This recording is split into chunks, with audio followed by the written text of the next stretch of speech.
I can see many people say, what's the point of the recognition of Palestine? I'll tell you the short version of the story. I come from His Majesty's Kingdom, the United Kingdom. May Allah guide them, inshallah. Gulu ameen. Hey, don't be Zionist with your Islam. Huh? It's for everybody. There were 60 safe seats that belong to the Labour Party. Safe seats mean they do not need to spend money or send activists, because these places will always vote Labour. The majority of these seats have about 20 to 30% Muslim population. In those elections, about 90% of those 60 seats, if a seat had a 30,000 majority, today it only has a 200 majority. If it had a 28,000, today it has 500. In Layan Muhammad's district, where West Streeting won, they had the 25,000 majority, today it's 700.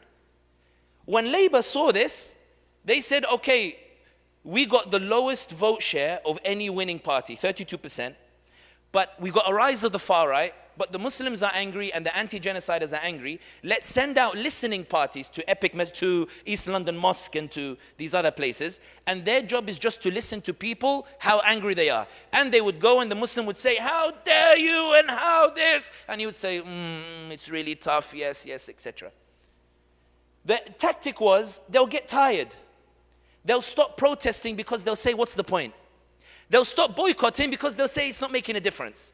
They'll stop tweeting and sharing and doing the da'wah and raising their voices because they'll say, what's the point? Trust me, I know these people. They're a people of Wahan. They get bored. Nuh alayhi salam did da'wah 900 years. These guys can't do 2 years, trust me. The Prophet Muhammad sallallahu alaihi wasallam did 23 years, sallallahu alaihi wasallam, including being stoned by Taif. These guys have never been stoned, but trust me, I know them. They get tired.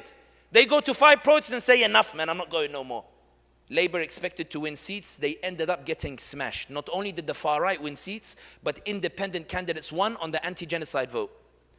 The following day, there was a protest of 300,000 in London. The following day, Keir Starmer said, we're going to recognize a Palestinian state. Isaac Herzog, the Israeli president, got on a plane, went to London and said, what the hell do you think you're doing? Keir Starmer said, hey, I just need to plug the leak. I don't mean it. I just need to plug the leak so I can focus on the far right. And the Israeli president said, you don't understand. If you recognize Palestine, you can't reverse it. I know you think it's just a political ploy.